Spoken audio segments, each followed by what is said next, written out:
안녕하세요. 남서희TV 구독자 여러분, 조일영입니다. 8년 동안 결혼생활, 이혼, 부부 권태기, 외도 문제를 다루고 있는 유튜버 조일영입니다.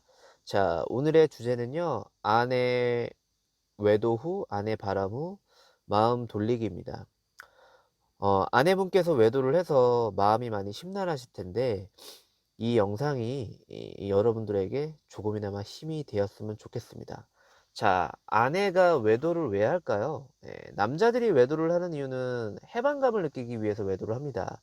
하지만 여자가 외도를 한다는 건요, 그만큼 결혼 생활하면서 육아나 집안일이나 시댁 문제나 친정 문제나 기타 돈 문제나 아니면은 결혼 생활에 대한 어떤 이벤트나 여러 가지 문제에 대해서 그 가정을 남편한테 사랑받고 싶고 의지하고 싶은데 그게 충족이 되지 않다 보니까 외도를 하게 되는 겁니다.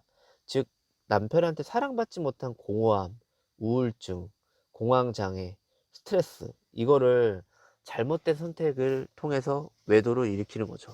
보통 외도 상대는 동창이나 동호회나 인터넷 게임을 통해서 만나거나 회사를 다니고 있다면 직장 상사나 동료, 그리고 사장일 경우가 높습니다. 자, 그러면 아내분께서 바람을 폈을 때 어떻게 대응을 하는 게 좋을까요? 일단은 두 가지 선택이 있습니다. 첫 번째는 증거를 모으고 이혼을 소송을 하고 합의 이혼을 하든 아니면 상간남 소송을 하든지, 그러니까 관계 호전에 대한 어떤 선택을 벌이는 거죠. 두 번째는 관계 호전입니다. 아내가 외도를 했지만 아이들 때문이라도, 혹은 시댁 어른들이 상처받으실까봐, 그리고 내가 아내를 많이 사랑하기 때문에, 그래서 가정을 지키고 싶다면 아내의 마음을 돌리는 선택을 하셨으면 좋겠습니다. 후자 쪽의 경우에는 최대한 주변 사람들이나 가족들에게 알리지 않는 게 좋고요. 상간남 소송도 섣불리 시도하지 않는 게 좋아요. 왜냐면 상간남 소송을 일찍 시작하게 되면 아내분 입장에서도 가뜩이나 감정이 잘 컨트롤되지 않고 오락가락하는 상황인데, 상간남 소송으로 인해서 더 강을 넘었다라고 생각이 들기 때문에 관계 호전에 대한 어떤 여지를 더 두지 않을 확률이 큽니다. 자, 세 번째는 어, 아내의 마음을 그럼 어떻게 돌릴까?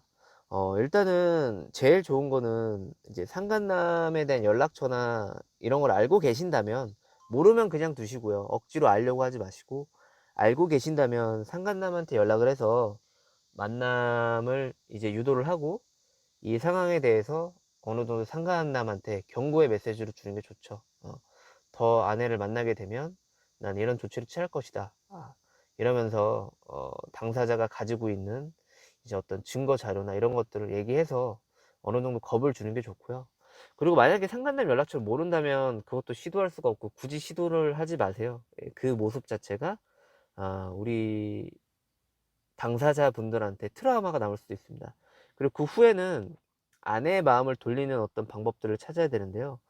이거는 각자 상황에 맞게끔 대응하셔야 됩니다. 설득한다고 될 일이 아니고, 아내가 외도한 거에 대해서 스스로 미안해지고 납득이 되도록 대응을 하시는 그런 방법들을 찾아보시길 바라겠고요. 제가 말씀드린 상황에 맞지 않는 부분이 있다면 플랜 B 방법이 있을 거예요. 그거는 각자 공부를 하셔서 각자 상황에 맞는 방법을 다시 찾으시길 바라겠습니다. 자, 지금까지 남서희TV 조일영이었고요. 이번 컨텐츠가 도움이 되셨다면 구독, 추가, 좋아요, 댓글, 알림 부탁드리고, 네이버에서 제가 8년 동안 남녀가 서로를 이해할 때라는 카페를 운영 중입니다. 2만 명 회원분들의 7만 개 성공 사례 및 상담 후기를 회원가입하시면 정독하실 수 있으시니까 아마도 외도를 극복하는 과정에서 많이 도움이 되실 거예요. 서로 소통할 수 있기 때문에. 자, 다음에는 더욱더 좋은 콘텐츠로 찾아오겠고요. 남서희 구독자 여러분, 안녕.